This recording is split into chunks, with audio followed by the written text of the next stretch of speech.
Welcome to episode 38 of Drew's Baseball Crew. Happy Sunday, everybody, here on, right? It is a Sunday morning here. Episode 38 of the Baseball Crew. We are going to go through and build your winning lineup today. For DFS for this MLB slate. We're going to go through it. We're also going to go through the Immaculate Grid. We're going to have some fun, do that, and see how it goes. So, that is what is on the slate today. And we had to, of course, talk about the slate that's actually going on with baseball. But first, let's get this grid up right now. Let's get it done here. Hoping it's still a little bit of yesterday's. Or it looks like it is. It was the one that I believe showed up yesterday. I did not do it yet, though, officially. So let's do it. So here, we'll start with this one. It's an interesting one after I see it now. The 3,000 plus K and the 300 wins. Just interesting combo. Obviously, for Boston over here, they want you to put Rick Porcello. That's kind of just how I feel it. It's so baffling to just look back on that. And he played for the Mets too. Maybe you're supposed to use him for there. Oh, because I'm struggling to think of a Met there that played. Okay, 3,000 plus and a Cy Young. Pedro Martinez played for the Mets, but then you can't use him for other things. Oh no. Okay, we need Clemens. We can use Roger Clemens here. I bet there's a lot of ways to do this one. A Hall of Famer for the Mets. All right. Gary Carter. Okay. Cy Young Hall of Fame. See, okay. First, Randy Johnson. It feels like you got to use Randy Johnson here just to be safe. Okay. A Met with 3,000 Ks. Tom Seaver had to have done it. He played for so long. Okay, 3 left. Cy Young with 3,000 plus Ks. Did I use Randy Johnson yet? I did. I just used him there. See, that's where it's like, there's a lot of guys I can think of, but it's like, did they get there or not? Seaver got 300 wins, and he's in the Hall of Fame. Or not Seaver, Tom Glavine. Played for so long. Of course he got there. Okay, Hall of Famer who won a Cy Young. Come on. I'm thinking of like, is there a reliever who did it? I mean, there obviously is. I think Raleigh Fingers won a Cy Young. 2%. See, the point of doing that, now I hopefully have a pitcher spot freed up, 3,000 Ks and a Cy Young. This shouldn't be this difficult. Nolan Ryan, there we go. We got 9 out of 9 today. Good work, team. Let's go. Wait, what? Nolan Ryan did not get to 3,000 Ks. What? I don't know. He won a Cy Young, didn't he? Look, he might have actually not won a Cy Young. That might be the tough one. Well, I spoke too soon. Unfortunate. Not sure. let's get into the slate here. Comment how you guys did down below too. All right. That's unbelievable. Cannot believe that happened. So let's go through it. The slate now. It's August 13th, everybody. Summer's flying by, but we got to talk about what's going on today. Let's go to the weather report, and then we'll talk about what Vegas is thinking first. Okay, so weather-wise, we have a doubleheader today, first and foremost. That kind of affects the slate. Not too much, though. Just keeping that in mind, though. Rain looks like it won't be an issue today. I'm going to be actually at a Tim Rattler game today. Just want to throw that out there. Brewers High affiliate there in Appleton, Wisconsin. So looking at the slate, though, 9.5 is what we're looking at for some over-unders. Like Oakland, Washington, they expect some runs to come by. Got a lot of 7s today. We have a 9 over-under in Houston with the Angels. Also, we got 9.5 with the Padre-Arizona game. Anything around 9.5 or 10 makes me look. Yanni Chirinos, Kodai Senga, Sunday Night Baseball. Atlanta, New York, 9.5. So we have some over-unders that we need to monitor. Second game of the doubleheader for the Reds, Pirates. Still a lot of question marks on who is going to pitch. So we know Andre Jackson's pitching for the Pirates, but got to monitor a little bit that situation. My point is there's no Coors slate. There is no Cincinnati. There's no Great American Ballpark slate. So that means we need to be pretty sharp, right? And looking forward to this. So highlight that. Let's go now into the matchups. Let's look at historic data to see how players have performed, and then we'll use this to make our decision, as well as we're going to look at how batters today have performed against, pitchers they're facing with similar repertoires and pitch type and location with Ballpark Pal. Let's go to first the historic data. Historic data tells us Trey Turner, who is scorching hot, is a great play today. He is 8 for 19 with a triple off of Sonny Gray today. And that's going to be a good one there. OPS got over 1,000. Charlie Blackmon off Julio Urias. So you're going to hear some Dodger Rocky here. A lot of connection, division opponents, a lot of history between the two starters and their respective batters they are facing. Blackmon off of Urias, 8 for 26, 1 walk to 4 strikeouts, and OPS over 800. Keep in mind this game is not in Colorado, though, again, so could throw the data off a little bit. And then David Peralta versus Kyle Freeland, 7 for 19 with a home run, 3 walks to 3 strikeouts with it being lefty on lefty. We might not see Peralta today, though, so keep that in mind. Ryan McMahon, we will probably see 7 for 22 with a home run off of Julio Urias. One I for sure like, though, is Brendan Rodgers off of Julio Urias, 6 for 17 with a home run. Regardless of Colorado or not, I think this is a good matchup for Brendan Rodgers. I will probably have him in my lineup. Let's find some Dodgers, though, who have done well, right? Which you might be surprised. Kyle Freeland has done well against most of this Dodgers lineup, including Betts and Freeman and Taylor, even against Max Muncy as well. So there might not actually be a real Dodger we want to put in this lineup today, but we'll monitor. Based on historic data, though, not favorable whatsoever. Jameson Taillon is going for the Cubs. And with that, there are some hitters with Toronto who have some great success. To start, we have Vladimir Guerrero Jr., who's batting over 300 with a home run off of Taillon for his career. Like those numbers for Guerrero Jr. there.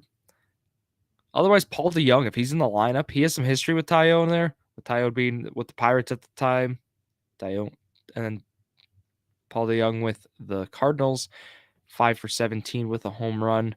Solid numbers, OPS around 800. Could be good for your matchup today. Miguel Rojas, if he is in this lineup for the Dodgers, he's got the best numbers off Kyle Freeland there with some extra base hits, a walk to 2 strikeouts, OPS around 1,000. So if you're looking to get some Dodgers in your lineup, Miguel Rojas might be the one today. Other matchups, Tommy Pham off Seth Lugo, batting 500 with 2 doubles, only 1 strikeout. So could be someone we want in our lineup. Cavan Biggio against Jameson Taillon, 3 for 9 with a double. Solid, nothing too crazy. And then, Ohtani might not be the guy to put in your lineup today. 3 for 15 off of Jose Urquidy today. And the numbers, he's got a double and a home run and then of those 3 hits, but I don't know. Not really liking it. And Kyle Schwarber, a lot of people might be targeting him today in the lineup with Gray as a righty, but 3 for 16 with 6 strikeouts. I think historical data means a little bit there for that. So want to monitor that. The last time the Orioles faced Bryce Miller, Miller got rocked. When I say that, Santander is batting 1,000, and then also Adam Frazier's batting 1,000 against him. Not saying that's happening again today, but something we for sure have to monitor. Spencer Torkelson against Cutter Crawford also has been a good matchup. We'll see that. Joey Meneses against Ken Waldichuk, 2 for 3 there. Small sample size, but has not gotten out yet. No strikeouts either. So that's how far I'll go with the historic data. In summary, we have some matchups that we like with Trey Turner, for example, who's also batting, and he's been hot as well. We like Brendan Rodgers' matchup based on historical data. We like Miguel Rojas if he's in the lineup. And then we also, we like just summarizing. Like some of the Orioles, just seeing if they can do it again. We'll check out some ballpark battle stuff here coming up. And then also monitoring Meneses and also seeing if Spencer Steer, who has good numbers off Mitch Keller, seeing the doubleheader, just making sure we're getting the right game we want. So let's go into the matchups here. Want to shout out Point Brewery, of course, though. It's the drink, of choice, the diet root beer, phenomenal stuff. It's like a root beer float in a can, in a bottle. It's brilliant. It's just such good stuff. Doesn't compete. There's other root beers. They're good, but this stuff is great, is how I like to say it. So let's go through looking at the lineups. So Trevor Williams is pitching for the Washington Nationals, who are facing the Athletics. He's a fly ball pitcher, and we like that if we are fans of DFS and we like summer baseball where the ball flies. We like guys like Trevor Williams. So the point is Tyler Soderstrom. We've had actually success taking guys like Galoff in that lineup. Also Soderstrom as well. So I want to point him out in Ballpark Pal right away. He's got a plus 70% change in his runs created today. And with that comes a massive boost in home runs and extra base hits. So I feel Soderstrom might be a guy based on the model likes, based on Williams fly ball pitcher. Soderstrom hits for power. I like the matchup too. I certainly would like him in my lineup. I recommend you put him in as well. A few other guys. Luke Weaver, a fly ball pitcher. Yes, the Pirates should just rock Luke Weaver, in my opinion. I think it's going to happen. Jack Sawinski is a guy who's been struggling a little bit, but look, when he gets hold of a ball, it flies. He's solid. Alfonso Rivas, a former Cub with the Pirates. I like this matchup too. Rivas is such a patient hitter. He's a nice high floor guy. When you're building your DFS lineup, he'll give you those walks. He'll get on base. I feel he's confident. He'd be the most confident I'd be in any of these guys to just get fantasy points today. So Rivas, one I would consider for your lineup. Get like a double Pirate thing going on there. Just make sure you're getting the right game on this, because again, they're in a double header. And then Mitch Keller, who has struggled as of late, he matches up well against Ellie De La Cruz. It makes sense. He's a ground ball pitcher now, operates with a sinker. De La Cruz struggles with pitches high up and in the zone. He's a low ball hitter.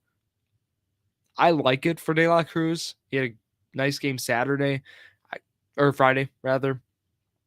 Would be one I'd consider. So that is where I'm at.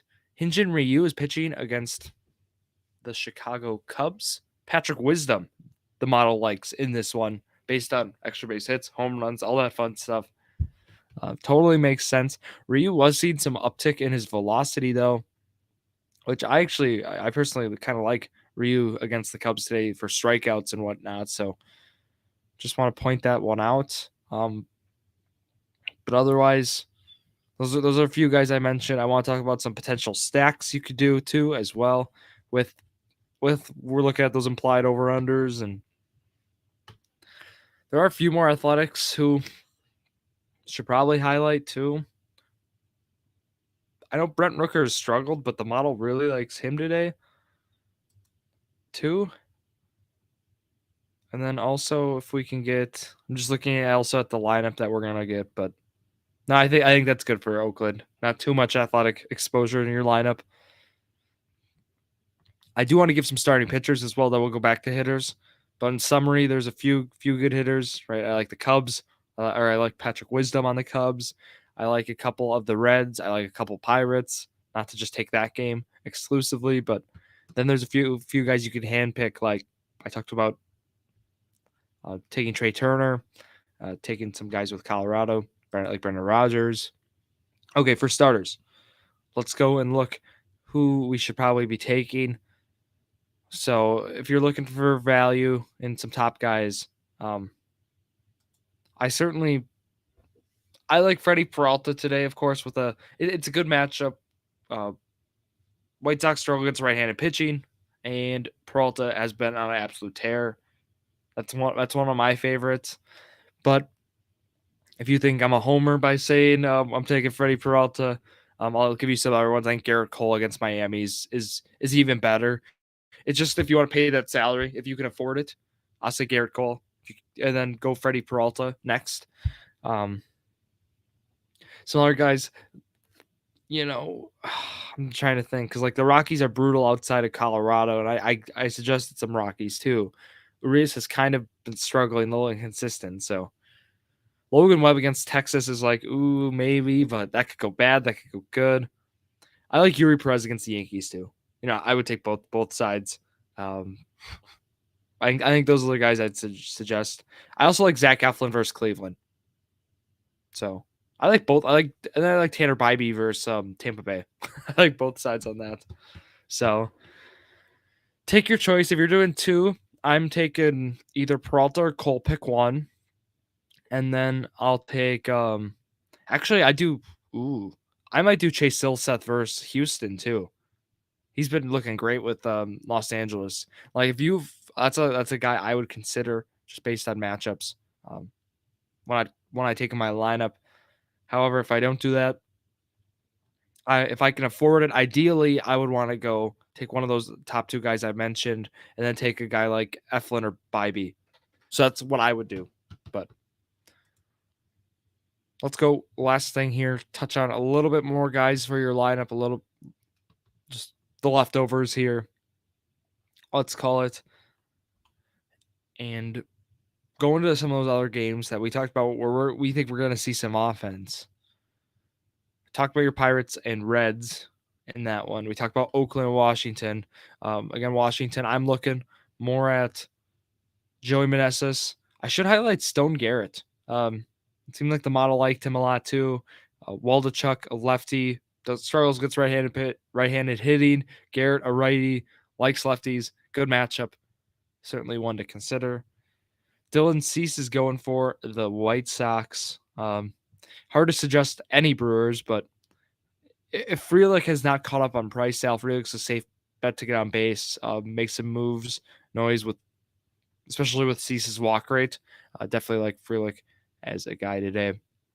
So Bryce Miller with his struggle against Baltimore last time around might not be a bad bet to include Anthony Santander or Gunnar Henderson in your lineup. Also Adam Frazier, who's batting 9. Good numbers for him off of Miller too. So any of those guys over under, like it's at 8, but still some offense there to be scored. Brandon Pfaadt, who's over 6 with a 7 ERA. I haven't even mentioned the Padres yet. I'll get to them here. The numbers, right, look a lot worse than they really are, but I do think there is still some value here. G-Man Choi, for example, this is a great matchup for him. Another good bet to get on base, get some points for your lineup. And then, of course, the stars, Soto, Machado, those two for sure I like in this one. But Choi and Grisham also deserve some looks in your lineup. And then the Braves. What else can we say about them? Look, if I just want a piece of this lineup, if you can get part of this slate, I'd want the bottom of the order, but that's just because the price is here. Senga's been better as of late, so that's why I'm like not actually all in on the Braves. I think it's just right. They got to do it based on the numbers, how it's looked. Can't believe Rafael Ortega's with the Mets too. I saw that a few days ago. Just found that interesting. And I do like the Mets more, like this offense more in this one. So like guys like Nimmo, Ortega, are two I'd consider. And then also Pete Alonso. So there you go. There is the lineup after Sports Crew. I will have it posted right on Instagram, TikTok, YouTube Shorts, Facebook Drew Sports Crew, YouTube Drew Sports Crew. And I will be live tonight with an episode of Drew Sports Crew, right? The Wisconsin sports stuff here. So I'll highlight what's going on, Packers, Brewers, all that good stuff. And again, thank you to everyone who came to our live show Thursday night of Journey a Million at Petskull Brewing Company. That will be up in the upcoming days. Again, thank you all who attended on that. If you want to see what I'm talking about at Drew Sports Crew on social media, thank you. That's going to wrap it up here for myself, Drew Skyberg, here on this Sunday morning. Have a great Sunday, everybody. Thank you all for listening to yet another episode of Drew's Sports Crew, the perfect podcast for you.